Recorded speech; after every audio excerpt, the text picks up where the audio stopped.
welcome everyone to an edition of Mecca Audio Entertainment. Thank you for tuning in. My name is Erica Monique Williams, and I'm here today with Mr. Gene Deal, also known as Big Gene. Correct. Thank you for coming today. How you doing, Erica? Good, I'm good. So we're here on behalf of our friend, Unique Mecca Audio Hall, and we're here to talk about Mecca Audio. You know, everybody remembers the era, the streets of 8th Avenue and Club 2Gs. So let's get right in. Where was Mecca Audio located? Mecca Audio was located on 152nd and 8th Avenue. They had their own storefront right there, but you could find Mecca Audio running all through the city of Harlem. Right. And where was Club 2Gs or Club 2000 located? It was on Broadway on 157th and Broadway. Right up the stairs, it was like a dance hall like that. Right. So those two neighborhoods are pretty different, right? Correct. So what was the difference in those two locations? If you got the 8th Avenue location, you mostly have the Harlem Blacks. If you had the 157th, you had the Dominicanos and my Dominican brothers, you know, and some of my Puerto Ricans up that way. They was basically anything past 151st and Broadway.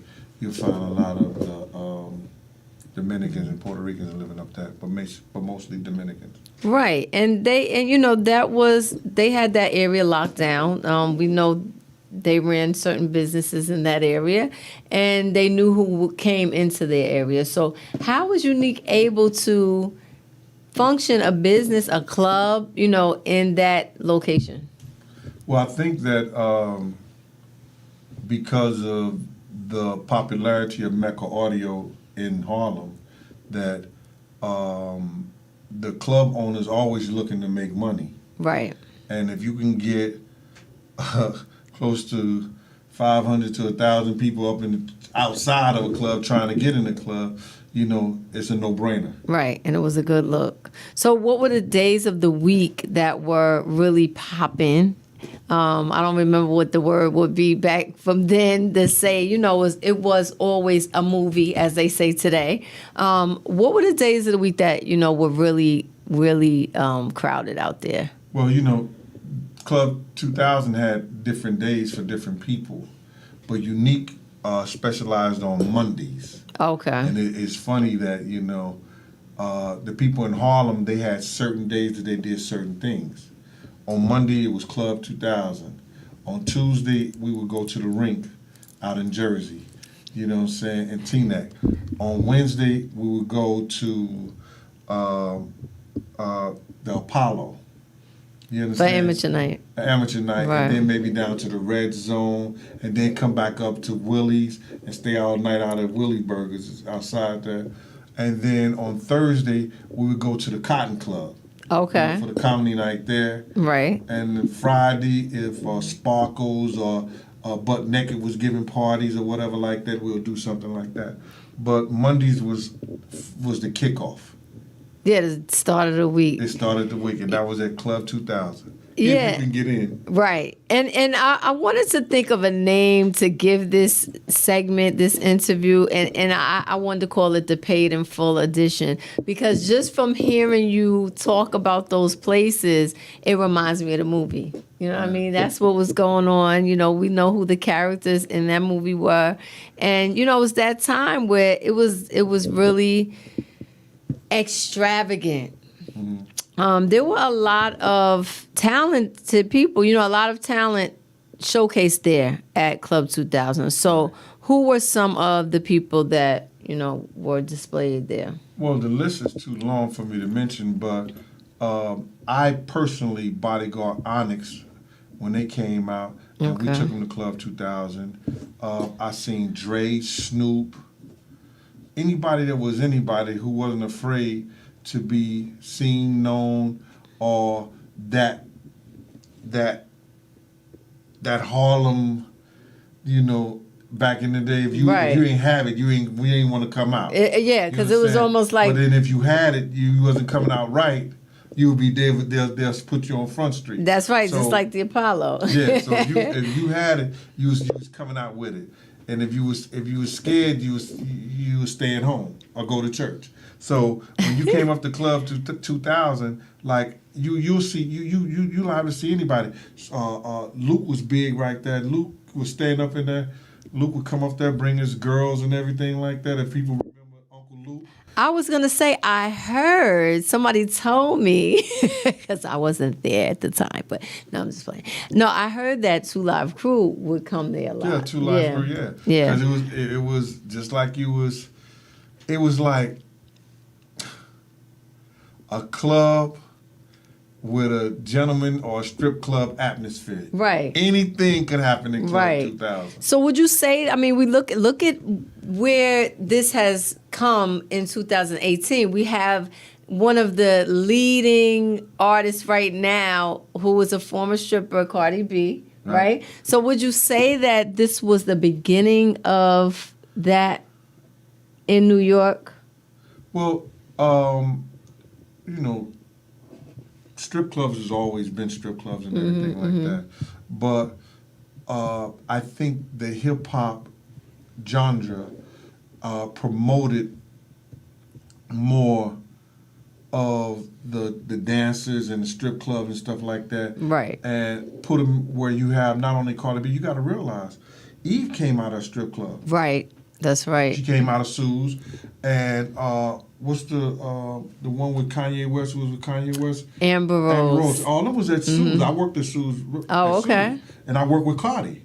You understand? I used to put the band on Cardi arm because she was too young. She was 18 years old, and she couldn't strip, without that band because she couldn't drink alcohol. So I used to band up, So I knew Cardi was from 18 to 21, 22 when she left the club. Okay. So, that genre of hip-hop brought the strip clubs to what they was and everything like that. And Mecca Audio was... the central location. The central of it. Okay, so who are some of the people who would bring their artists there? The people behind the artists? Well, you had Jam Master Jay. Rest in peace. Like I said, Dre, Snoop. You had Uncle Luke. You had the up-and-coming artists that was trying to get on at the time. You had everybody from, Fat Joe, from anybody who was trying to be somebody at that time would come up into Club 2000. Okay, so why was Club 2000 the place to want to be? Why did they want to come there to display their talent? The hustlers and the honeys. That's exciting. The honeys is coming for the hustlers. Right. And the hustlers is coming for the honeys. You understand? And then, if you didn't have $100 at the door, you wasn't getting in. You understand? So you had to have the money. So now you know that the money is up in the place. You want to be seen. Right. You understand? You want to be seen where all the action is at. Okay, so can you tell us the ways that Unique utilized his entertainment passion? Well, I guess that, they would call him the East Coast Uncle Luke. So he was doing the same thing that Luke was doing. He was using the girls and he was using the hip-hop scene to make it a whole, just like a whole... I guess you would say he would make it like this is what he wanted to do, a whole entertainment thing. He was bringing the rappers, and then he was bringing the dancers, because he used to do back in the day, it was the pop Pop That Coochie? Pop That Coochie contest. He would get the best of them, you know what I'm saying? Shout out to Lisa from 140, used to always win them. I wonder if she's still doing that. No, I don't think so. No. I mean, you get better as you go. So she's probably church girl. Okay. The best. So what was his routine to hype the crowd? Getting on the mic. Yeah, he definitely talks. Major, he has the gift of gab. Yeah, For getting real. on the mic, saying that AO and what you want, nigga, what you want, you know, uh, you know, throwing money in the crowd, anything. Having the girls come out there, girls who wasn't a part of the entertainment became part of the entertainment. You know what I'm Right. saying? So that leads me to, some of the things that he would do for his team, for his family, for the people that, held him down. What were some of the unique gestures that he would do for them? I'm not familiar with, I don't know familiar. I'm not familiar what he would do as far as, what he purchases or what he did for people, but I know when you see Unique and his team rolled up, they had the finest of the cars, they had the best of the jewelry, Furs. you understand? Furs, you know what I'm saying? Everybody in this whole team, you would see like Unique would be, he'll have 4, 5, 6 cars behind him, Right. and all of them was, got the BBSs at the time, or the kits. Everything was, top notch. Right. So let's take it back to Mecca Audio.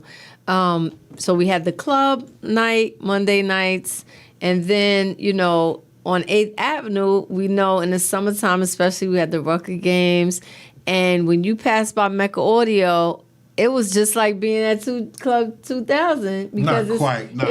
Well, everybody wanted it'd be lit. Well, anybody. I said outside. Yeah. So being outside of it, you just had the same kind of feeling like it brought attention. Oh, It yeah. drew attention. Yeah, because Unique them be playing the music out there, Right. And it was quick to get way before Smack DVD or anybody was doing battle rap, and they would always battle rap right there in 152 at Mecca Audio. Right. You get rappers coming from everywhere, and you got to have that 5 Gs to put up.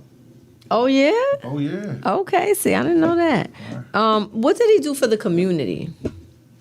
Well, like a lot of people who are entrepreneurs and things like that, when those schools come, same as us, when school came around, 100 book bags or more, you know what I'm saying? Mm-hmm. Kids with the pencils and the, paper notebooks and things like that, all the school supplies that they would need, give all the kids out there. You do the block party, like we used to do down 112th Street. We'll buy 5 girl bikes, 5 boy bikes, get kids bikes and everything like that. They have to bring their report card, let us see them and things like that. Also, around the holidays, the turkey drives and things like that, buying turkeys, giving them out to people and everything. Okay. So, and why was that important to do? Because, when you're an entrepreneur, whether it's legal or illegal in the streets, you want to show the community and the people that you do care. And by giving them a token of your gratitude by you having a nightclub or, you doing rap battles or whatever you're doing to eat off the streets, giving that back to the community just makes it, make you feel better and make the people know that you do care for the less fortunate. Right. Because, whatever choices we make and we know that the children are watching, it's also important for us to let them know that there are alternatives. Correct. And, I think I respect him for that as well because he was a people person. Mm-hmm. Whatever image that is portrayed when someone gets in trouble, they get this image, but people that know the person personally know that there's a different side, and he definitely had that different side. He's a cool person, he's a warm person, and he likes people, and he wants everybody to eat if he's eating. That's one thing I could say about him. Mm-hmm. You wouldn't be around him and he's in the bar. Because he brought it to Jersey, too. After the rink, it was Carl's Corner. It used to be called Carl's Corner, and then it was called Toppers. But, everybody would meet up there. And if he was there, you was bound to get some drinks. Mm-hmm. So you didn't have to worry about that. Right. But can you tell me, as a business person, what was your affiliation with him? What were you there to do in his establishment? Well, what me, position did you have? I didn't have a position in Unique establishment. I was a good friend, but I was one of the guys who started the same gang and Slick and the Family. Like at that time, a lot of crews was popping up in Harlem. You had Mecca Audio, Best Out, NFL, All Stars, Same Gang, Slick and the Family, 12th Street Posse. You also had the X-Men. It was a lot of different crews all over Harlem. Mm-hmm. You understand? And I mean, basically everybody got along? Oh, yeah. When you gave your function in your party, it was back then it wasn't incidents because you could separate the pranksters from the gangsters. You understand? Mm-hmm. You knew who the gangsters was and you knew who the bosses was. And the bosses had enough respect when they gave a function. We gave the biggest function one time. It was this Slick and the Family, Same Gang, Black Hands. We gave one of the biggest functions ever did in the park in Rockland County. And it was about 40,000 people, not one incident. Because the bosses will tell everybody, yo, it ain't no bullshit right, today. It's not for that Hold day. that down. Yeah. It ain't, if you got a problem with somebody, you wait till you get back to the block. When you went to people parties, you wait till you got back to the blocks. You know, you don't go to party and mess up nobody's money. Right. You understand? Why is that different now? I mean, just on another note, what do you think? Why is that no longer there? Everybody wants to be a boss? No, it's the respect level. It's how they got their respect. You know what I'm saying? You got to understand is that when we came up, I'm going to break it down just really serious, real quickly. We came up under, you have to get your respect, then you got your power, then you got your money. These kids come up, money, power, respect. They think because you get money, right, you that got you automatically, power. Right. And then you got power, you should have respect. Nah, you had to come out on the block and get your respect. Then you got to get your respect, it gave you power. Then with that power, you can get money. You understand? That makes sense. It's a whole different level right now. That makes sense. You understand? Speaking of Same Gang, I want to say rest in peace to D. Ferg, and it's good to see that his son is out here. You know, the next generation doing really well. How did you meet Unique? I met Unique just first of all. I used to play ball at the Rucker and everything like that, and I was the best in the security thing. You understand? So Unique came up to me and said, yo, Gene, I want to know how to do my security. Would you do some security for me? I said, nah, man, your boy's too wild for me, man. You know, I'm not doing that, bruh. You know, they only listen to you. Okay. You understand? And I would have to use my whole team and everything like that. So, you know, I said, I'll teach you how to set it up. I'll teach you what to do and how to put people in place when you're given certain functions. Okay. You know, and I used to do that for him. You know, you gotta have. I would go to certain places if you give him at parties or halls or stuff like that, and he'd say, "Yo, Gene, how many guys I need for this? You know, for this function?" I'll say, "Yo, you need this many guys, and this is where they should set them up at." Okay. So, I mean, speaking of functions and parties and clubs, we can't forget the DJs because they are who makes it happen. And who was some of the big name DJs that would show up there? God bless the dad, Love Bug Starkey. That was his night. Love Bug used to just oh my God, he'd be on fire. You understand? He would get Brucey B, Love Bug, Star Child. Oh my God, God bless the dad too, right? The Star Child. Star Child, yeah, Star Child. You know, anybody who was hot at that time, you know, they would be up to Club 2000. You know what I'm saying? But especially the I thought they lived there. Brand Nubian. Oh, okay. You know, but that's one of the rap groups that was there. But you know, all the DJs.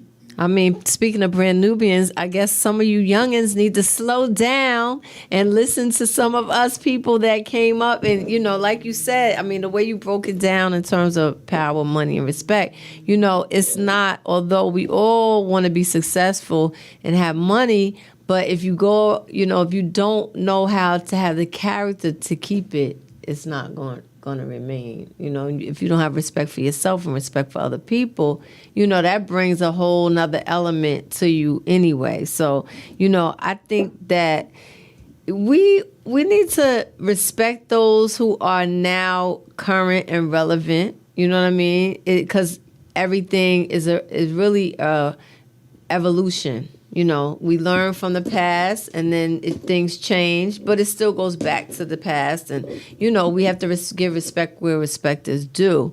So looking at the scene of today, we know strip clubs are all, like, that's the thing now. But the scene back then, does it look the same? Not at all. Okay, so what did the scene look like then as opposed to now? Well, as far as, let's just go with the jury game. Okay. You know what I'm saying? Bigger was better. You know what I'm saying? Mm-hmm. And the jury was like, we didn't wear like chokers and things like that. You had long chains, nice medallions and things like that. You had nice bracelets, nice rings. It wasn't none of that fugazi thing. Definitely the clothes was not tight on you. Definitely not. You could, sometimes you don't know the men from the women, the clothes so tight. You know what I'm saying? You could separate not lying the two about easy. That. You could separate the two easy from somebody walking down the street or whatever like that. Right. These cats right today, they are letting, like, Harlem used to be considered the Mecca, whereas the style of clothing and guys were coming out. You were shopping at the Chavantes, the AJ Lesters, or you was getting the you wasn't going and coming into the club any kind of way. You could not come in the club with no T-shirt on. I don't care what kind of jewelry you had on. People were going buying real Versace shirts. You understand? Mm-hmm. And they were buying, the Maury shoes and things like that. So, the dress was a whole lot different. Now these guys will come up in the club dressed any kind of way. You know what I'm saying? And think they want the same respect. Got a lot of respect based on how they dress and how they carry themselves. Right. You understand? Today, it's about how many bottles I'm buying in the club. You know what I'm saying? And most of them are swiping anyway. Swipey boys. That's another good point. If you look at, and that really separates the men from the boys. When a man knows when it's time to put on a nice pair of slacks, slacks, really a lot of guys even today won't even wear a suit to court. You know what I mean? And I think it's just, a businessman is a businessman. And like you said, whether it's legal or illegal, you still want to be able to fit in somewhere else. Mm-hmm. You don't just want to fit in to, where your circle is, because if you really want to take it to the next level, you have to know how to switch it up and look and fit the part. Right. So nowadays, for some artists have longevity. Some artists, Dougie Fresh, from back in the day, to now, he's still relevant. He's still doing his thing. A lot of artists, like 20,000 a show. Okay. So it's kind of like, it's good to see that. It's good to see that the era is not dead completely. But, we have, like I said, we have to give homage to those who are still continuing to carry the genre, the hip-hop genre, because it can't all be old school, even though right now there's such a debate over old school versus new school and mumble rap and this and that. There's always been different types of rappers, you know what I mean? But for those who still have the passion and those who, still love music and were relevant back in the day, how can they fit into 2018? Well, it's difficult. You understand? Because it's a different brand of music that has been given. You understand? See, when people who rap back in the day, it was like I had to study the craft. You understand? I had to become a student of the game. I had to give off, I could do 100 bars at the top of my head. I had to learn how to spit. You understand? But see, what happens is that the big corporation, they water down what is hip hop today. And they say to y'all, listen here, when I used to have to get somebody $1 million contract, I can go get these other guys 200,000, you understand, and make this contract, make them bigger than what these guys are. So that's why you get a guy like Kendrick Lamar. Kendrick Lamar. You get a guy like Kendrick Lamar who comes down and he mastered the old school way. And he spits. You understand? And he wins a Pulitzer Prize. A Pulitzer Prize. Yes. Award. You know what I'm saying? So now he's, whoa. When in fact, if he'd have rapped 10, 15 years ago, when Pac and Big and all them was rapping, he'd have just been regular. You understand? Because you can't tell me Pac don't deserve that award. Big don't deserve an award like that. The way they spit in their rhymes, the shit that they talked about. But now you have this guy come along in this era. You understand? And he start talking like that, and this is what you get. Right. You understand? So for a guy back in the day, like you need them to be relevant today, they had to somewhat water themselves down to what the people want and what the young kids are listening to. Because you could say the same verse 1,000 times, you could say the hook is bigger than the verse. Right. You understand? Back in the day, you had a hook, but it's what you were saying in your verse. Now today, it's what your hooks say, not what your verses. Makes so a lot they got of to learn how to sense. mix that up. Well, coming from a language arts background, I would say, what you're talking about is metaphors and being able to speak in a way that people can envision everything that you're talking about. And they definitely had the skill to do that. Now, we don't even hardly know what they're really saying or what they're talking about. But it's, we get caught up in the beat a lot of times. Some people got over because they had good production.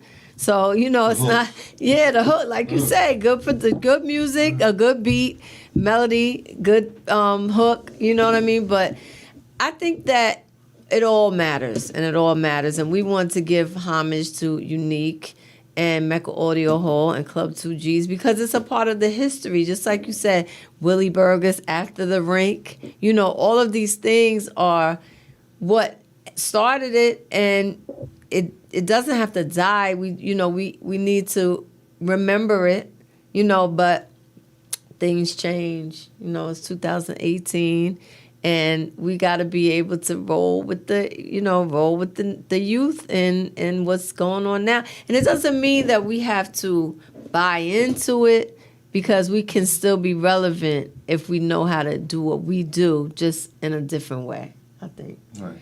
So I want to thank you so much for coming and sharing that. You brought back reminded me of a few things. Are there any last words or events that you want to share? Like, what is one major event for Mecca Audio or Club 2000 that you want to leave us with?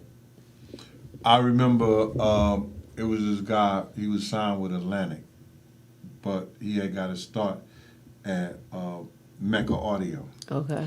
They were battling for $5,000. It was grim, because what happened was that Mecca Audio used to have guys come up and battle and see, they would battle outside of Mecca Audio before they made it to Club 2000. So whoever was hot out there in front of Mecca Audio was going to Club 2000. So Grim was slick. He was one of those slick rappers and everything like that. And he was from Douglas Projects. Where's that? Which around like 106 and Columbus Avenue, that area around 106, 107 Columbus Avenue. Down about 105th Columbus Avenue, or the whole area down there was Douglas. So one day, Jay Black, which was his manager, brought him up to the battle, one of the guys up there at Mecca Audio. You know what I'm saying? And so Grim was he was so slick, because Unique had these bandanas saying, "What you want, nigga?" You know what I'm saying? You know, and they had they saying called "Ayo." Alright. So Grim was rapping and he flipped they saying. You know what I'm saying? So he was battling somebody from Mecca Audio. Okay. You understand? But he was rapping so smooth, he just broke out and did the dude dirty. He used the Mecca Audio chant and the whole thing by saying, "So what you want, nigga? So what you want? So what you want, nigga? So what you want?" And then he said, "Ayo." Alright. You know what I'm saying? So when Grim did that, he flipped the whole thing and turned it on to everybody just went crazy. Unique threw 5,000 in the air. You understand? And say, "Yo, you battle, you at the club tonight." You understand? That shit was crazy. So Grim was one of the first guys I heard to even, do that. You understand? Something like that. But he just took Mecca Audio stuff and flipped it back on them. And Unique, eventually he just threw that 5,000 away and gave them their 5,000 and probably more, because that's what he would do. You understand? But it was crazy. So that's a good memory. That was one of the top things I remember with and then the one thing with him and Dougie Fresh, I was the one who brought them together. You understand? So if you ever seen that song AOI, Dougie Fresh he starts it off. Enough respect for 112, that's my block. Enough respect for the Mecca Audio crew. You understand? I brought them together, and that's how right now it's still a world phenomenon. It's a chant that everybody use. When they go to big stadiums, they say, "Hey, yo, alright." You know what I'm saying? Yes. It's all over the world. So that's one of the big things. So Unique, Mecca Audio, we love you, and I've enjoyed paying homage to you today with New York in the background, concrete jungle, where dreams are made of, and it's not over. We love you. We give you much respect. And thank you guys for tuning in to the paid in full edition for Mecca Audio Entertainment. I'm signing off with Big Gene Deal, Erica Monique Williams. Have a good night. Good night, y'all. Take care.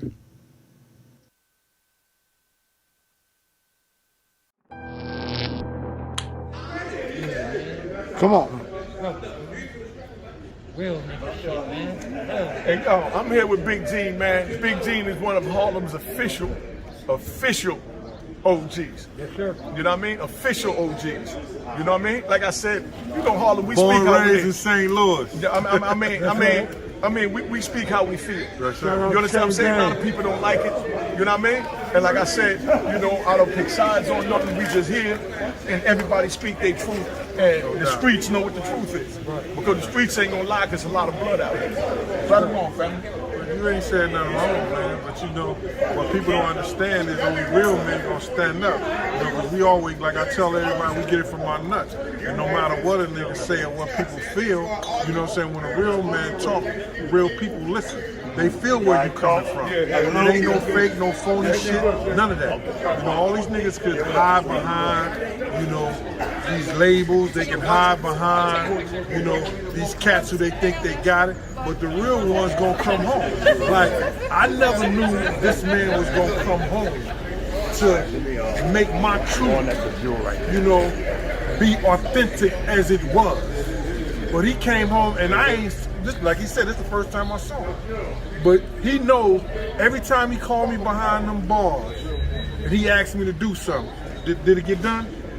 Man, you went all the way to record the tape. I still got the joint I ain't even dropped yet that you did. You know what I mean? I might drop it after I drop this. Right. You know what I mean? But you was always there. Always. And for that, I'm thanking you in person. You know what I mean? I'm thanking you in person. But like I said, you know, I've seen a lot of the videos you did. I don't know what went on after I gave you the word. Right. You understand what I'm saying? Right. Whatever went on after that, that's between y'all. You got it wrong. Right? You know what I mean? But you know, I called you, I gave you the heads up because it is what it is. I'm never gonna leave, you know, the homies in home. Right. You understand what I'm saying? So that's why I shot word out to somebody I knew was reputable that could get it to where it needed to go. You know what I mean? What happened after that? You know what I mean? And he's talking about, you know, he warning us about those dudes coming to kill Big. That's what he's talking about. And for whoever don't know, this is the first heads up I got. Now I knew it was dangerous going out there, but this is the first heads up I got. And I went down the chain of command. I let Kirk Burrows, let Puff know, let everybody around us know. Listen, if we go out today, somebody gonna die. I'm getting back home. I'm here. You know? So that's what it is, man. You know? I love you, man. You know? Celebrate your birthday, man. Glad you came through the block. We shot a video early. Yeah, I already know. We shot a video earlier. Slick little nephew is rapping, got a mean little reminiscence song. What's his name? Kyoko. Kyoko. You know what I'm saying? So he got a little mean joint, and we all came out here to represent. You know, everybody, all these old killers. Shut up. Yo, we out, man. Cheers. Toast the crime, toast the crime, the crime, the crime, the crime.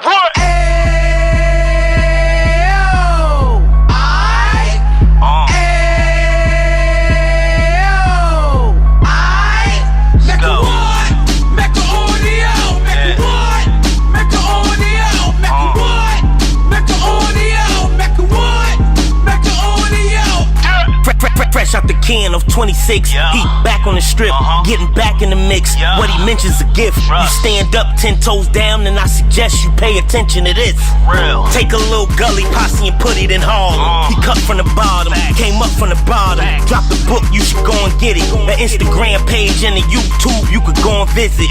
Then you could consider yourself LinkedIn. Sit front row and get Jews from a kingpin. How he went through it, so you ain't gotta go do it. To not pay attention would be stupid. Talking about a man that probably put your grandfather on. Probably the reason that him and your grams got along. A man that generated millions on the block, did his time, never squilling to the cops, Mecca audio.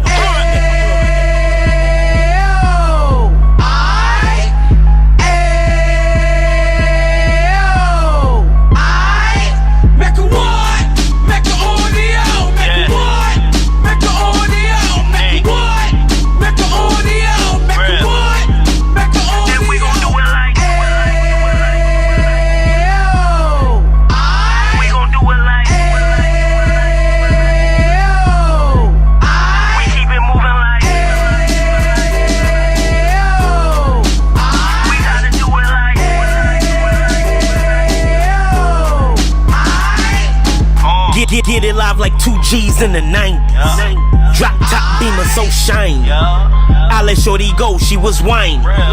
Treat her like my past, she behind me. Spin a couple bands on the Dapper Dan. You be back again, getting green like a Packers fan. No cap, it's a roaring uptown. They be horn uptown, Dominican bust downs. Now we on the positive, we got a lot to give. Now he trying to stop the kids from being inoperative. So take heed, homie, lend a ear. He started in uptown, he gon' finish dead. But now it ain't about selling drugs, buying cars. It's about buying property to make the community ours. So we can give back to the youth them, cause they the truth them, and bless up to all the root men.